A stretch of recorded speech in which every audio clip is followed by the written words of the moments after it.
Kelvin, you're back. We're back. Here we are. We're back, man. A little different this time. Yeah. No blazer for you. No office setting. You're at home hanging out. Nick Lidstrom. What's the other one behind your head? Nick Lidstrom, this one is a Team Canada Gretzky. Favorite defenseman and favorite player, obviously, of all time. So had to get those guys up. No big deal. No big deal. Couple Hall of Famers up on the wall. Yeah, you might have heard of them before. Yeah. Yeah, thanks for making the time. Saturday afternoon. I just finished recording another episode with Jesse Sierra that I was telling you about. Really cool, a lot of fun. I think what's occurred to me, great feedback, I think, broadly speaking, from everybody that's had a chance to kind of pop in and watch the conversations. Yeah. And then the one that you and I had, a lot of really cool feedback. People in my personal network messaging, being like, wow, that Kelvin guy, like, what a sharp dude. A lot of value from the conversations. I think people learned a lot. So yeah, thanks again for doing that. Thanks for hanging out. We love hanging out as it is. So exactly. It was easy to chat with you, right? So it's right? kind of nice to be a ball cap and hoodies today, right? It's a bit more human, and this is kind of what real life looks like behind the curtain. So it's kind of cool to have a bit of a behind the curtain conversation, right? Yeah, definitely. And yeah, that's exactly it. And I think when I had set out, and you and I had a conversation quickly before we'd recorded, the first, it'll always be episode 1. You always remember your first, Kev. Fine. No idea what you mean by that, but yeah, but the intent behind this, right? So you and I talked about it, and I was like, Kelvin, I said, look, I think I obviously spend a lot of my days working with leaders like yourself, people professionally, in a way where my higher purpose and like connecting my why, I do what I do is just to help people push forward from whatever it is that they are now in life, and whatever they kind of have defined to themselves or trying to define to themselves the next place is. And because of contracts and confidentiality agreements and stuff, I can't publish or record or post my professional engagements. And so I felt like there would be a ton of value in just connecting with people like the people that I work with, and in a time like we're facing now, and just have a discussion around what's difficult, what's changing, how's the family, how are you showing up as a mom, how are you showing up as a dad, how's your wife, how's your husband. Just kind of real, raw, unedited conversations around what life's like. And then, of course, this central sort of narrative around how are we leading? Because we know it's imperative that we show up, not just you and I, but people that don't even identify as being leaders. Yeah. That there's a bit of a foot on the neck of some people that they've described it to me that way, to show up in ways that that is not their norm. Like, it's just not their it's not their center point. It's like not where they generally operate from. Yeah, leadership is getting pulled into so many different realms right now. Like you said, people that aren't leaders are having to lead at home in a different way, or they're having to lead with teaching their kids with homeschooling, or they're having to pick up a side job because they maybe were laid off. Like, you're right. Like, leadership is very different in the last 90 days, and it'll be different the next 90 or plus days, right? It's a really different world that we live in right now. And that's why I think us having these conversations is pretty cool, because obviously we're both in the coaching consulting space as well. And, people are not just coming to us with questions around their businesses. Now they're really digging into their lives, their families, because everyone's impacted 360 about this. And you're not just looking for help in one area or support in one area. I think it's very, very three-dimensional right now. It's evolving day by day. So it's just pretty cool, because, I think one of the things I love about chatting with you is obviously you're super insightful and you've got a lot of great experience, but like you said, we both deal with a lot of different clients that we can't just publish those stories. But if we can take some of those tidbits and some of the experience that we get to lean on for people, I think some of the viewers will think it's pretty cool. Agreed. Exactly that, right? Just taking a piece of, because there's so many, there's so many gems that come out of, the conversations that I have professionally. And again, what I feel has been for many years, right? I've been in this game now for coming into year 7 now of doing what I do. And there's often tidbits that I would love to be able to share, publicly and sort of spread that message. And, so in lieu of writing a book or being a blogger, neither of which I enjoy writing, but not my platform of choice in terms of expression and in terms of being able to share. But I've definitely carried like this itch, that I've needed to scratch, and like being able to spread narrative in some way or another. And I feel like what is very true to me and who it is that I am is to do that in a way that is intentional, but to do it as the rawest version of me, to just do it to just show up in a video conversation or an unrecorded conversation with you around, well, in this context, recorded, and then do something with that. Like take the experience that we have, take what, people are telling us on our teams or clients, and finding a way creatively to put that out there, because I think the net effect of that, Kelvin, is inspiration. Agreed. I think people are so scared about what's going to happen in future when all this is going to end, but people aren't really making the best of what we're dealing with at the moment. And so in the moment, it's all about future, but we don't know what our house value is going to do. We don't know necessarily what our economy is going to do, where our job's going to go. But for whatever reason, with this COVID-19, we're really super focused on understanding, like, when is this going to end?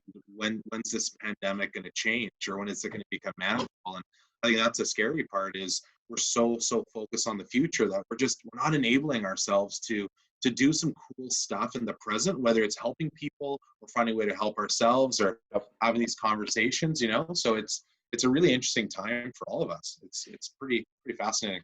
You know what I think we have a choice in? What's that? Whether we're going to be okay or not as individuals. Yeah, totally. So when I say that, what can come, my hope is that what can come of conversations like the one that you and I are having and the ones that I've been posting, is that somebody that's watching that is going to be inspired in some way or another. Mm-hmm. Inspiration is just one thing. So you can walk away from a video, you can walk away from a conversation and be like, wow, do I ever feel inspired? And that can go away in an hour. I can go away in 10 minutes and be like, all right, well, that's done. And it felt cool for a second. The other part that inspiration requires, I mean, there's a number of parts, but the end game is implementing some of what you've been inspired by. So actually taking a crack at actions. Exactly it. Yeah. And you and I both know that there's levels to that game too. So there's, depending on people's motivational values and how it is that they process their way through whatever it is that they're triggered by, whatever thought they have, is that there's, for some personalities, there's an exponential amount of consideration to be done around planning. Mm-hmm. So what does this look like, right? I need to map this out. There's another, and that they could live in that stage for a very long time. Yeah. Right. Those people are in my family for sure. I won't name anybody by name because they might be. Don't do that. They'll probably come through that wall real fast. Yeah. And then there's others like me who I can be inspired by something and I might be out of the gates quicker to try to implement. I'll probably fall, I'll probably trip, I'll probably stumble. Yeah. But at some point beyond that action, so once I've sort of, I in my last conversation with Jesse, I said, once the gun has gone off and I'm at the starting line and the gun goes off and it's time to go, even if I do fall in the first, 25 meters or get tired at 100 meters, which I might, that I'll do an assessment, I'll do a check, and I'll figure out what it is that I need to do and how I need to prepare differently to get to the 400-yard mark. Mm. Right. So anyhow, I don't know how to bring that full circle, but. I'm just curious, because I think the goal of this conversation is just to make it super authentic, and I keep using the term, behind the curtain for whatever reason, because we're in hoodies and not wearing audio, Kelvin. Do you have? I don't want to lose this. Do you have? You're just breaking up a little bit there. Oh, am I okay now? There we go. Better. Yeah. There we go. Better. Right. Yeah, but like kind of behind the curtain, I'm just curious, like with yourself. What's your greatest fear through all this? Like, obviously, we don't even need to talk about what this is. There's only one this right now. But, like, sure. What's your greatest fear in all this? I'm the one that asked the questions, Kelvin. But hey, it's time to switch it up. We're having a conversation now. Thanks for asking me. I think my fear, and it intermittently, it sort of comes and goes, Hmm. is in very high value for safety. And so personal safety extended out to the walls of my home. So the four of Of us, course. I think the longer term fear is, if there is one for me, would be connected to where do we end up on the other side? And Yeah. so and that comes from living life to this point with a relatively high level of predictability in sort of Hmm. crafting a life that is built. And I spent a lot of years trying to build a life that feels that way. Yeah. A little bit of routine, right? Routine certainly falls into that. Yeah. And so I think what I'm fearful of is that some of what I've worked hard and my family has worked really hard to build into our lives, if it was to be pulled away, or if it was to not, if we're not going to the public pool and the kids aren't going to have an opportunity to get, because they love doing that twice a Yeah. week and I don't have a pool in my backyard, unfortunately, um, is will we miss that engagement? I identify as being I'm a pretty comfortable introvert, but I really, and that shocks a lot of people.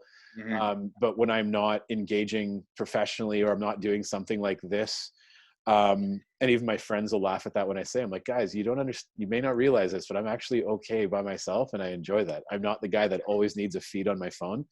I have a huge part of me that has to rejuvenate and replenish by being alone. We're not talking about that side though. The other side of me, which is the one that really enjoys the human engagement part, yeah, that scares the crap out of me. Yeah. That, what Kelvin and I hanging out and having, I don't know, what do we do? We'll do a beer occasionally. We'll Yeah. definitely do a Dairy Queen Blizzard occasionally. Oh my Um, goodness. Yeah. like, You can't drop that in a conversation unless you're going to send me one. So we'll yeah, skip the that's issue after this, true. okay? That's First, we'll so skip the true. dishes. That's a good call. I like that. Yeah, I It's like not a that. bad idea. It's good to hide it from the kids.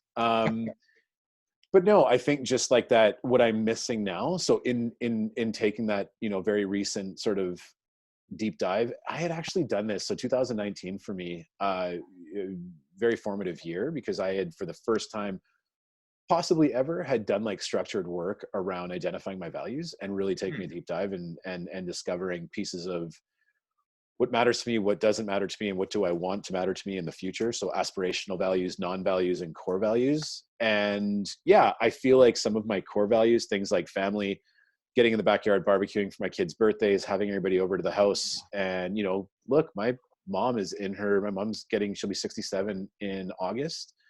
I have a 96-year-old grandmother. Like, my mom's mom still does yoga most mornings and is, yeah, um, living her life. And so I think the threat of that dynamic shifting. So what we've, again, like, worked our ass off our entire life to really build around us is like that safety net when all goes to shit, which in this case is now, I feel like, and it hasn't all, but there are reminders for me of what matters the most. And what matters to me the most is what connects back to that fear, which is the threat of not having that, the way that we become accustomed to seeing grandma, seeing mom, hugging, letting her grab my boys, grab the kids, hug, kiss, and be close, that togetherness. Dude, I'm very close with my sister. She's a handful of years older than me. We've definitely, like any other siblings, we've definitely had our space between us as we've evolved and sort of tried to navigate our way through life. But she's my best friend, and I miss her. I think what's neat about what you're saying, Cav, is whether we're wearing a polished shirt or we've slicked back our hair, whatever it might be, Yeah, no matter where you are in your business life, I think we all have the same fears, yeah, right? It's scary not to know what the future looks like, because those of us that have tried to build that safety net, like you said, or create that structure or routine, it's all been thrown up in the air. It's all changed. The kids going to the pool, the kids going figure skating. My daughter's going figure skating a couple days a week. My son going to speech therapy. he's got a bit of a delay with his speech. And now, it's on essential service, which I completely respect. But now you start worrying as a father, as a parent, like, are my kids going to miss out on some opportunities in life? And you feel so powerless. So, you go from, running a business or having a conversation with someone that really needs your support, really needs your advice. And you're kind of on top of that hill giving all this great inspiration. But then the call ends or the meeting ends, and you go back and you look in the mirror and you go, crap, like, I'm powerless. We're all powerless. It's such a difficult period to go through, but it's looking at what are some of the hopes when this thing is all over. What can I do with today that we need to focus on, right? I think what brings me back to center as I get over my sort of emotional hit there of missing my sister, in case that wasn't obvious, but super obvious. I make no apologies. Great, I make no apologies for being the emotional man that I am. Is that, on the other side of it, Kelvin, here's the opportunity for us to really look at and take that deep dive into really defining what matters to us. There's a lot of shit that hey man, I clearly miss basketball because the Raptors were going to win back-to-back this year. Yeah. I might not have a chance to see them do that until next year, but Canucks are going to make the playoffs. Yeah, absolutely. Hey man, are we going to start that conversation? There's probably a lot of Canucks fans that'll be watching this. Okay. All right, cool. But we had an exciting brand of hockey being played in Vancouver. And so there's those things, Kelvin. But again, those are great livelihood. Those are things that, for you and I are big bonding factors for you and I. Canucks games have, it's just a really premium part and a very privileged part of, life that we live, to either watch the game on TV on a really nice TV or to actually attend a game in person. And I know both of us do that quite regularly. And so, but it's not about any of that. No. You know what I mean? Like, that becomes just a little speck, right? That's just it. And so context, right? I think where there's a lot of power available for people that are listening to this and watching us today. I think a message that I know you and I both definitely want to encourage people through or in is get clear with yourself. Mm-hmm. Take a second. I've been using the analogy of stepping out of the forest and picking a few trees. Pick the trees. And what are those trees? So that when you step back into the forest, you're mindful of those. You're better prepared to step back into the forest because your backpack, maybe you were trying to get away with being in the forest with a 500 ml bottle of water, but you've identified now, hey, you know what? No, it needs to be a couple of liters. My shoes aren't right. I needed more traction on my shoes. Or it might rain and I forgot to bring my shell last time and that got me cold and I left the forest early. So the opportunity to better prepare ourselves by defining and redefining all of what matters to us the most. The work that I do with my clients is around that. Figure out what matters to you and stay there. Let's grind. Let's look into the dark corners. Because at a time where we're in the forest, man, we're not I don't want to get cliche, but we're not looking at those. We're not looking for those blind spots. Not all of us anyways. I think guys like you and I who are around leadership and are in positions of leadership, maybe if we're able to, for us to effectively do what we do in the way that we want to do it, you and I talked about this, a self-leadership piece, right? So we may be doing that, but there's likely a neighbor or a family member or somebody that we have in our life that doesn't live from that place or doesn't typically do that, but they're being forced to do it. What is my hope in time to come? That learning is incredibly powerful. That just becomes powerful in the story of the rest of their life. And I think the other thought I was having too, Kev, is like I think when we look at our networks, we've got some pretty amazing people in there. We've got some people that are probably out of work. We have some people that are probably working harder than they've ever worked in their entire lives. You kind of got this mix of individuals. And I think one of the things that keeps becoming topical for me is including myself, is just asking for help and offering support. Yeah. I think Yep. we need to see more of that. It's not an embarrassing thing to say, hey, I've been laid off. Like, you know me as an executive, but I'm really just a person. I'm just a guy trying to pay a bill or raise my kids or whatever it might be.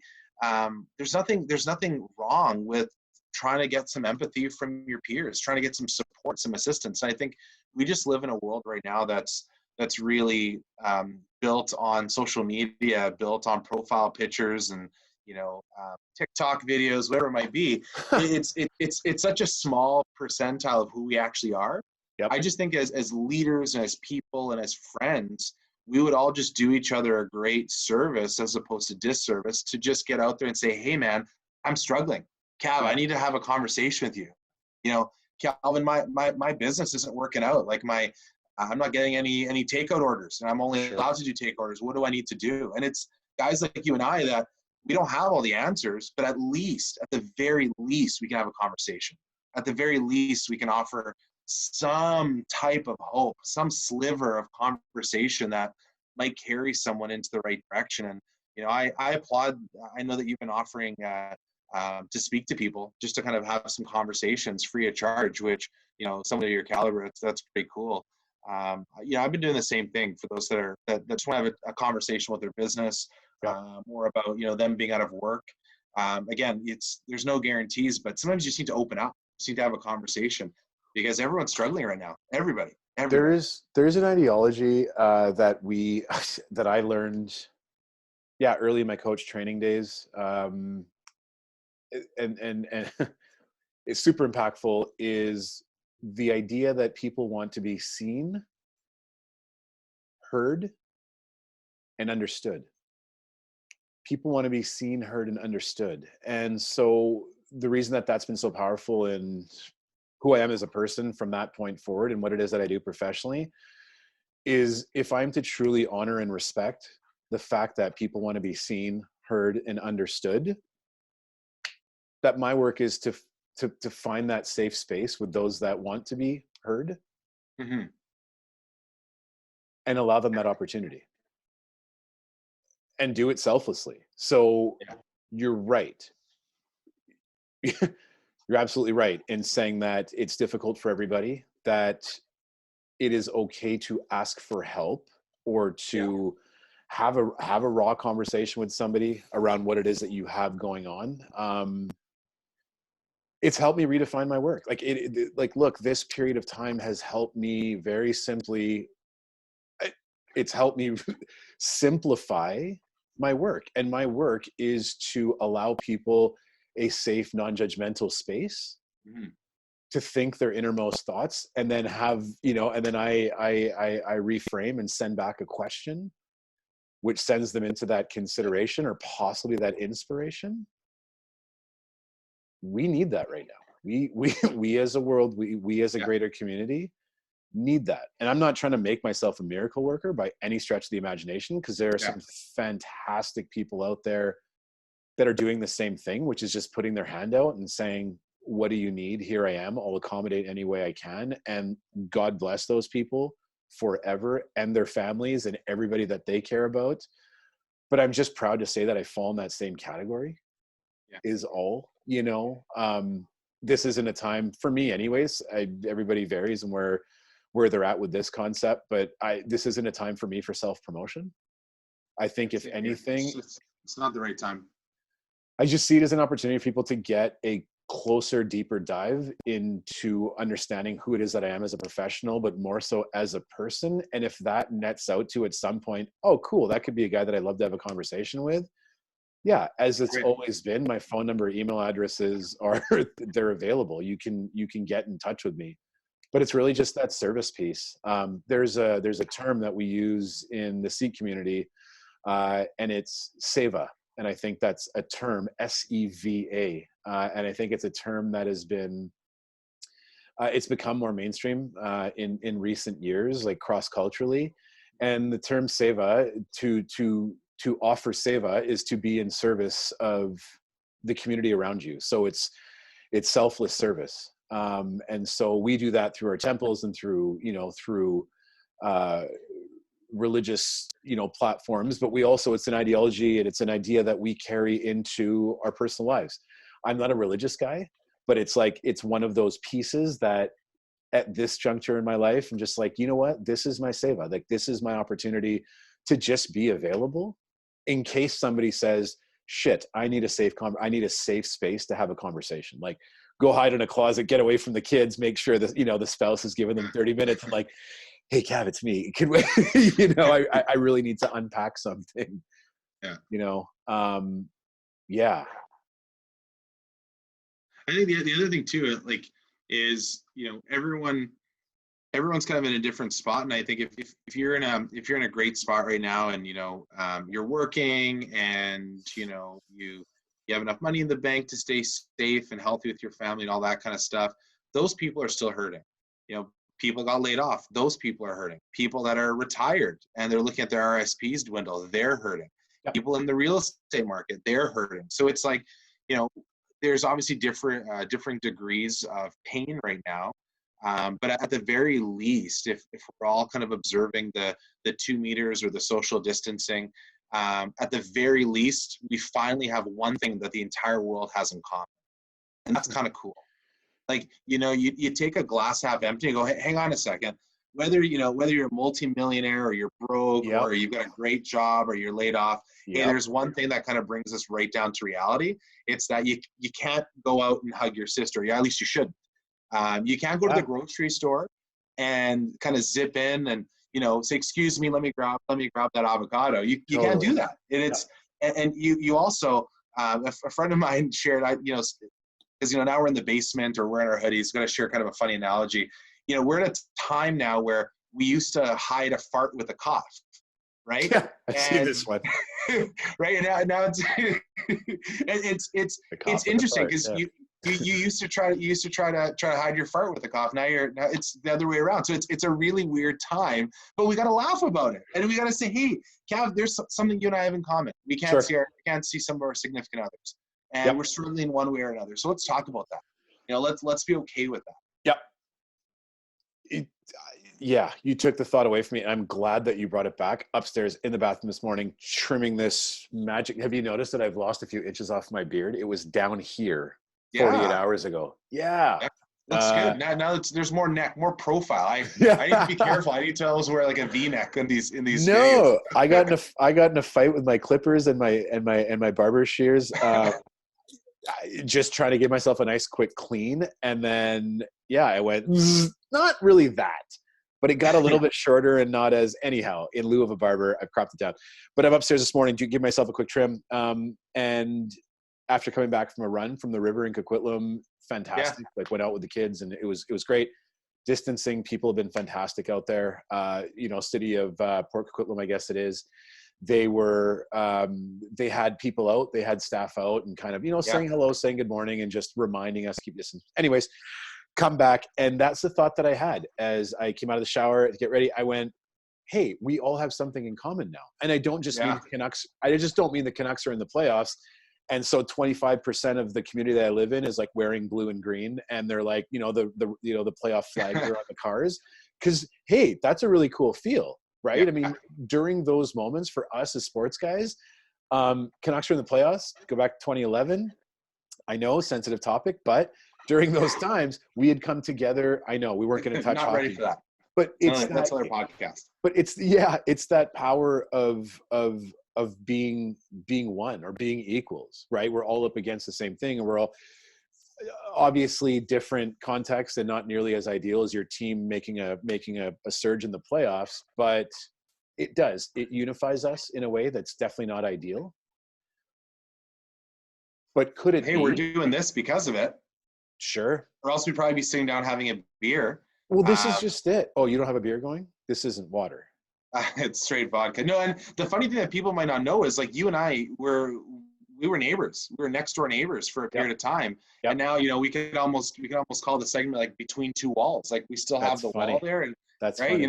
But what's cool is we used to be able to get out in our front driveway at midnight and start talking about ideas. Yeah. Hey, babe, I just got to grab something from the car. I'll be right back. And then see Right. Kelvin in the driveway and go, hey, Kelvin, what do you got Hey, planned for the Kelvin. next, what do you got planned for the next 2 hours? Want to have a conversation that sounds probably something a lot like this, but Yeah. different? Yeah. So And you know, we can't go to Dairy Queen together. Like there's a lot of things that have changed, and we have to put things into context, right? Dairy Queen, family, finance, it's all there. But yeah. you know, I think the crazy thing about it is that small little change is something that we're all going through, right? We can't go out now and chat with our neighbor. We can't go and have those one-on-ones, those business meetings. So it's like Sure. it's interesting because you know you said it yourself. Like we're kind of all battling through the same thing. The difference is, you know, how are we going to come away with this? What are we going to do after this? What is Stronger. this Stronger. at the That's my end of hope. this curve? Yeah. Right? Like, let's just, and I've carried that narrative in all of my conversations. Let's end up in a better spot. Yeah. At least personally, right? At the Well, very yeah. least. And everybody has their own definition of what that means, Kelvin. Yeah. For some of it, I selfishly hope that means for a lot of people, their mental and emotional and physical wellness. But I'm not going to impose that on anybody. That's their own game. Yeah. Or their own choice, but it's just that, which is okay. So identify the areas in your life where you can actually push forward, and let's just end up in a better spot. I think it's a great way of living life, generally speaking. But for those of you that need the extra kick in the ass, well, here it is. we're here to kick some butt. Yeah. Hey, I'm going to have to give us a kind of a 1 minute wrap up soon, because I hear my parents have arrived upstairs. We're doing a social distancing Easter. So we made a turkey. We've got some paper plates. We're going to eat kind of across the driveway from each other, and I'll sit in the office with the kids, and they'll be on the deck. So I love that. We're going to take turns. turns. We're going to take turns tomorrow. My mom, grandma has to lay out an Easter egg hunt for the kids. Yeah. For her grandkids. My sister's got 2 little ones, as do we. And so we're going to set up my sister's backyard. So they're going to spread the eggs out. The girls will go get their turn. And then my boys will clean up and we'll put eggs out again. So anyhow, yeah, we're getting creative around how to make things happen. And yeah. So Kev, like what's the CTA here for anyone that's watching? Like what's the call to action? I want to tell people, hey guys, we're just a couple of guys, we're in the basement, we're having a conversation. What do you want someone watching us to do once they hit close, or once this thing ends? This video here, or just generally? Yeah, what do I want people to do? I want people to look, if I can provoke thought, if I can provoke consideration, the inspiration piece, like I said, if I can at least provoke that or help you maybe be more vulnerable with yourself or more willing to take a deep dive into what it is. So number one, here's my permission to you to feel exactly the way that you need to feel. Yeah. We're all going through something. Honor that. That's my first, that's my call to action. Honor how it is that you're feeling. If at some point, so if you're willing to go through that and you're not sure what to do with any of that, so okay, I arrived somewhere. I've been willing to make myself about as comfortably as aware as I can be, but shit, where do I go from here? Then find somebody. Yeah. Find somebody to have the conversation. Start by connecting with people that matter to you the most, and just ask them how they are. It'll end up winning the award for most complicated question of the year for 2020, which is, hey, how are you? Right? Because there's so many layers to that. What's new? Yeah. But find a person by phone, by email, by video. Find somebody to have that conversation with, and be real about it. Because on the other side of you being seen, heard, and understood is a new level of peace waiting for you. And what that peace will net out to is it'll increase your likelihood or opportunity or to be constructive going forward. So yeah, I think just that ripple effect from being willing to feel what you feel. So you would let out by asking me, hey man, what are you fearful of? Or what scares you? Be that, have that conversation. You asking me today, getting that question from you, man, on a recorded video. You caught me off guard. I appreciate that though. I know I did the same thing to people as well. So no apology required. Is that dude, that hit a chord. It hit a chord for me because there was something there that I hadn't said out loud. I haven't told my sister how much I miss her, but I will. I'll get off this phone call. I'm gonna get off our call. I'm gonna call her. Yeah. And just check in and be like, hey, thinking about you a lot. Miss you. She's 40 minutes down the road. But yeah, so that's my inspiration, man. That's the call to action. Call to action is feel what you need to feel. Be real with yourself about it, and find somebody to share that with. Like, get it off your damn chest, because you're carrying a weight around. That's cool, man. You got to go. Thanks for asking. Yeah, my pleasure. I got parents upstairs, kids. I can hear the footsteps. Like, I got you, man. Up there, which is great. But my kids are outside. Always great chatting. I think I have an idea for the next one, and it'd be cool if people have any suggestions of what they want to hear us talk about. But I was thinking, let's do a rapid fire. You know, let's prepare 5 questions for each other, and it can be a 1-2 minute video. Let's just rapid fire 5 like methodical or theory based questions, and 5 on 5, man. I love that. I'm all with that. Let's do it. I'm gonna one up it though. I'm gonna have. Let's have. Sorry, not one up it. I'm gonna have somebody else provide the questions for us. Great. Let's do it. But we can't see them ahead of time. We'll just go 5 on 5. You have a minute to answer each question. Just kind of bang them out and just see what people are curious about. Let's kind of take it from there. The 39-year-old in me is trying to figure out ways, like through technology, how to make that happen. So we just get the question set like before our call. But there's like some 20-something-year-old out there going, I can't believe he doesn't know how to do that. How do they not have these questions yet? Hey, happy Easter, buddy. Thanks for making the time. Happy Easter, man. Say hi to the family for me. We'll talk to you soon. Talk to you soon. Take care. Cheers. Bye. Bye.